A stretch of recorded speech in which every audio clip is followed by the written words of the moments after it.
I'm aware, obviously, that I have students. I'm interviewing them. Obviously, I have several more I got coming. I was going to do one today. I had asked the gentleman to let me know if he was going to be available today at 1 o'clock, and obviously my family took precedence, and I wasn't able to confirm that, so I'll have to do that next week. But I have three of them scheduled next week for a sit down and recording, so I'll stagger them going into the future, releasing them. But they all know that they'll be sitting with me talking, and they've done things like these funded accounts, and they've made money. So what I'm saying here tonight, don't let it discourage you if that's what you're doing or plan on doing.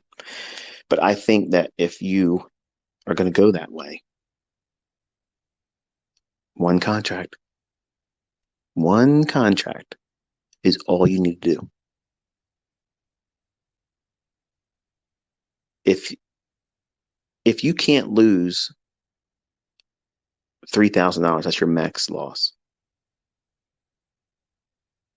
And each point or handle in the ES is $50. If you're trading with more than one contract, you are exponentially increasing the rate of impossibility for you to succeed long term, because you're willing to take on the larger risk because the payouts are better. I can get more money faster. Well, that could happen. That could happen. I'm not saying it can't. But what also could happen is you could be human. You could be a little off on the day, and the market could also behave just a little bit squirrely, do something just a little bit unexpected, and color outside the lines that you thought it was going to stay within. And the day that you chose to do 10 contracts stings and takes a little bit of your backside off. And then you got to correct all that. And it now becomes, oh, I'm further away from the finish line. Now I got to fix this. Whereas if you trade one contract, regardless of what size account funding you have, one contract, that's a lot of wiggle room.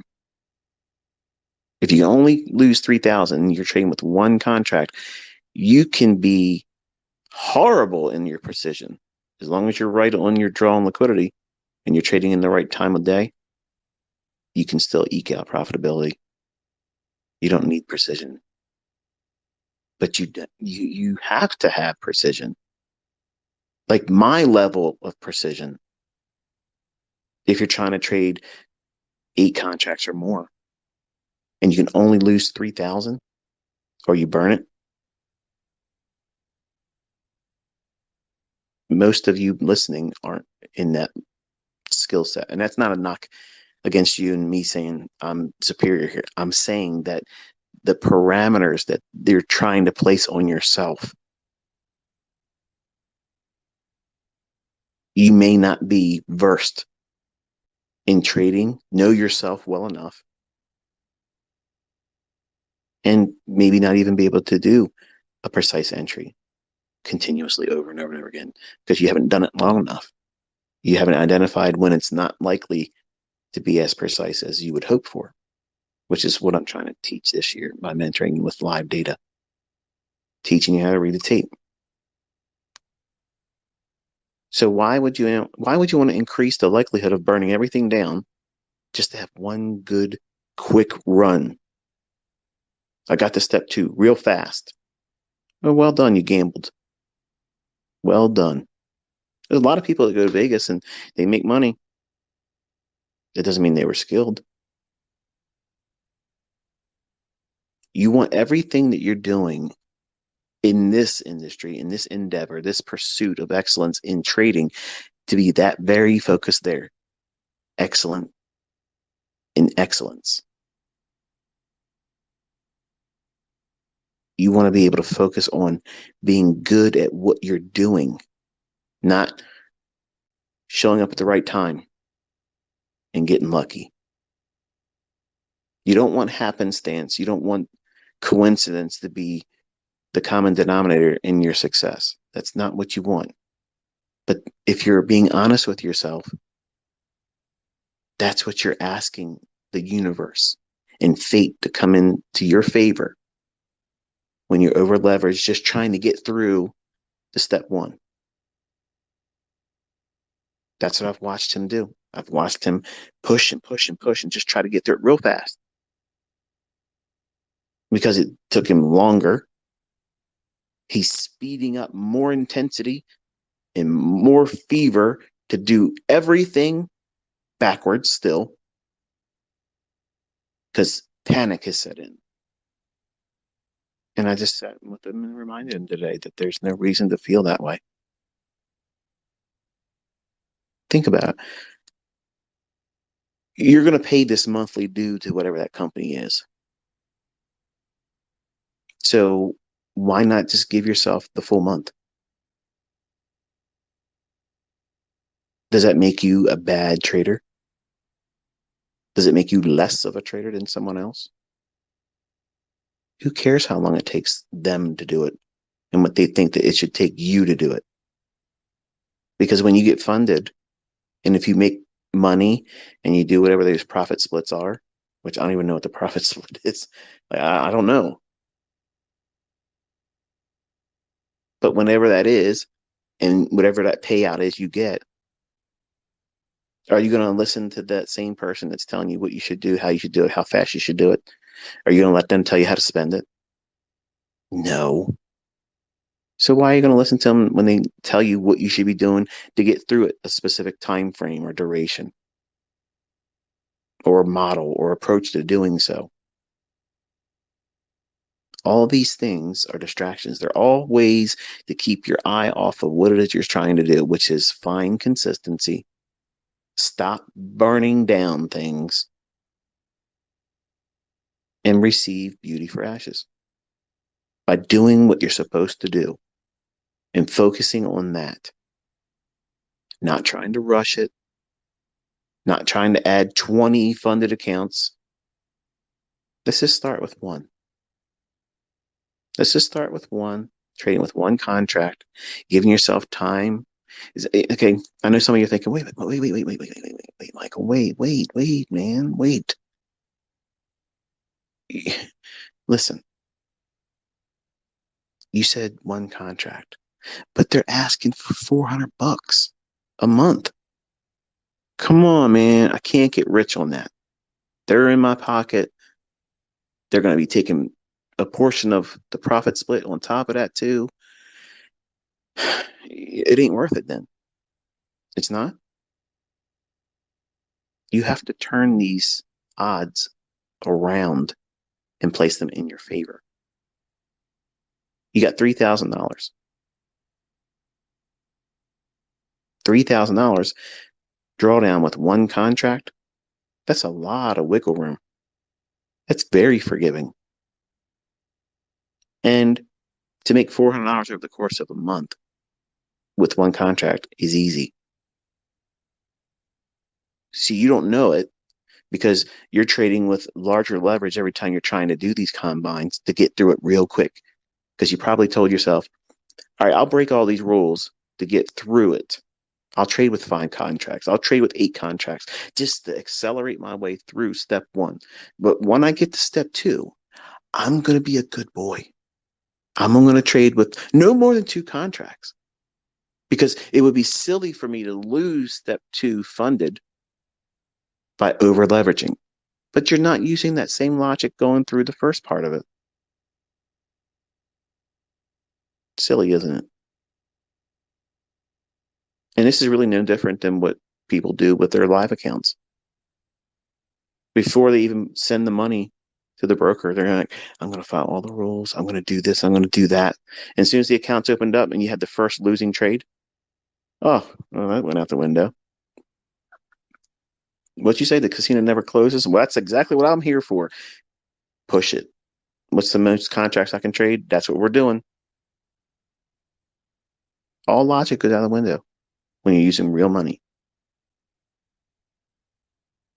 which is why I tell you, you have to be bored with the results in demo. 6 months. If you just do it for a month, you're not really desensitized. You're not conditioned. You're not initiated. You just dabbled. That's equivalent to anybody else that starts in Forex or trading and they use a demo account. Oh, wow, I could have made money like that. That sounds like a plan. Well, let's go ahead and just put 5,000, 10,000 into an account. I'm probably going to make money. It doesn't work like that, does it? Suddenly, there's a scorecard and it has a dollar sign right in front of it.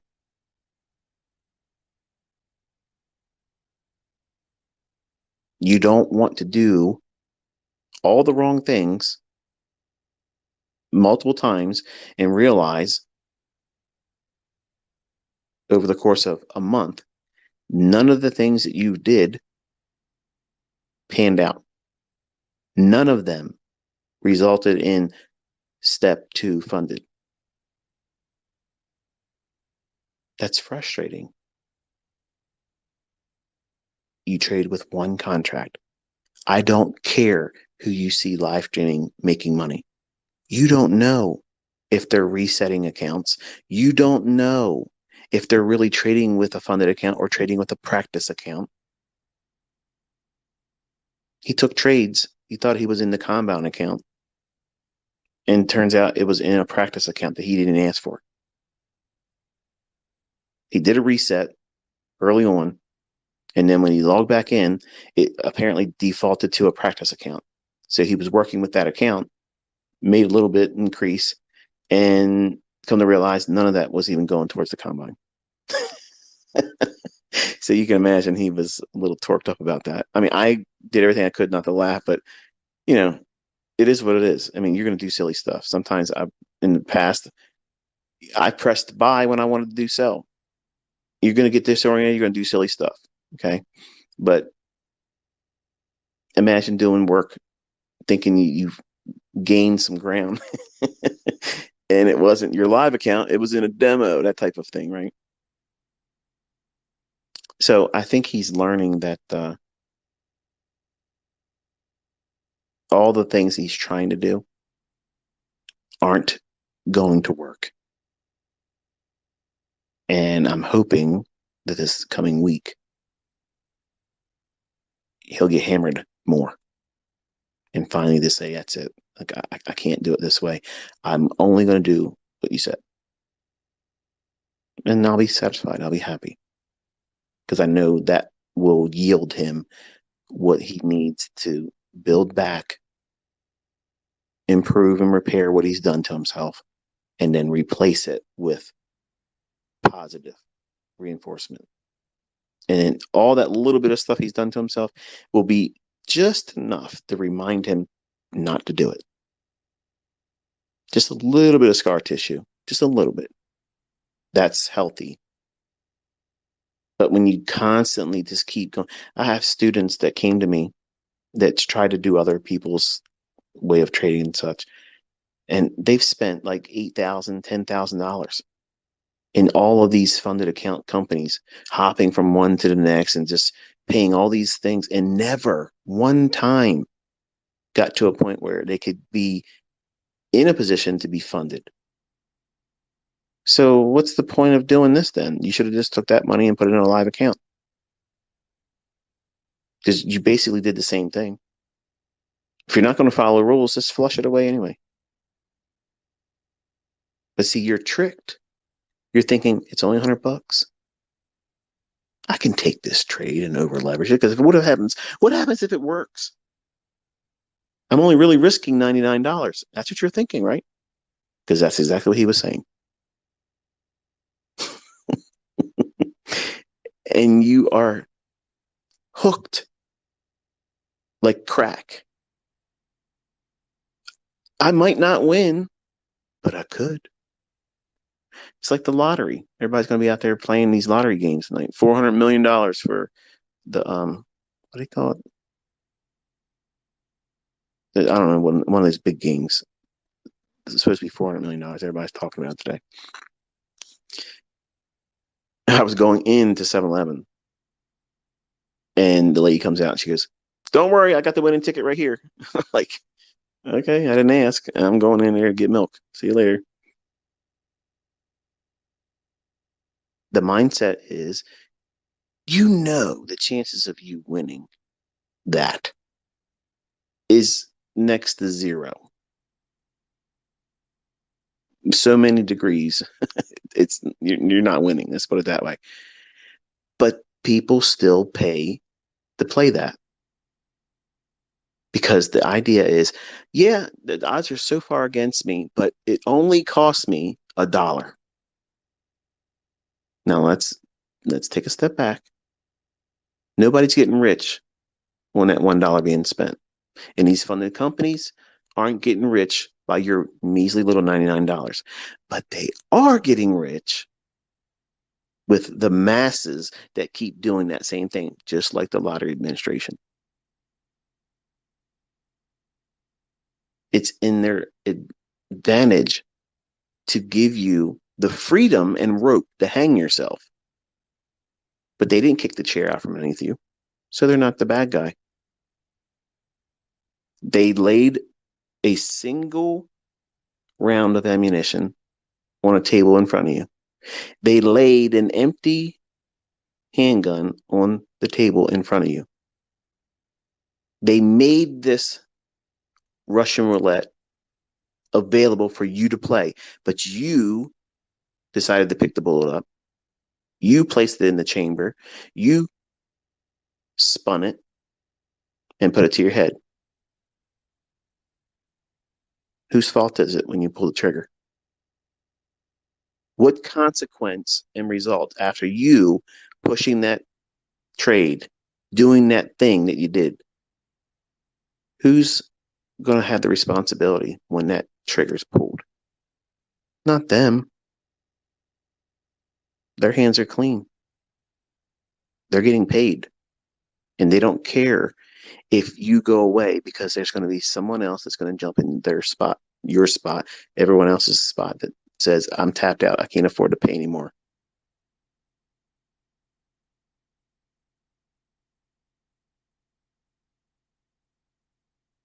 That same, I might not win, and there's a lot of things saying I can't likely succeed doing this, but if I win, I can get through the step one faster. Like that's somehow going to change your level of discipline, personal responsibility, and now you're going to suddenly follow the rules. You won't, because now you're going to say, "Well, listen, I just took 10 contracts and I made $1,500 on 3 handles." What seemed like seconds. It only took me seconds to do that. Well, let me just go in there with my live stage 2 funded account, and I can just do that every day. That's not the model. That's not the model. You're going to make every excuse to do the wrong things. Like a married man that caught the eye of another woman that he knows he should not talk to. He knows where she's at, and he's making excuses. "Honey, we need bread." "No, I got bread today." "All right, well, I'm going to go get some soda." "What do you need soda for?" "I don't know, I'm thirsty." You're doing anything you can to get out of the house, to go find yourself in the position to be in that step 2 funded position where you can over leverage and play Russian roulette with a hoochie mama.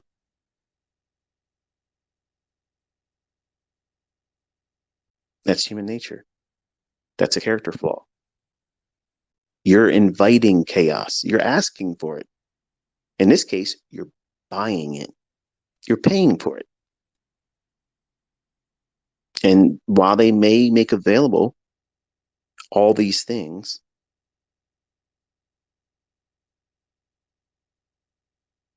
if you don't do the right thing by having less leverage.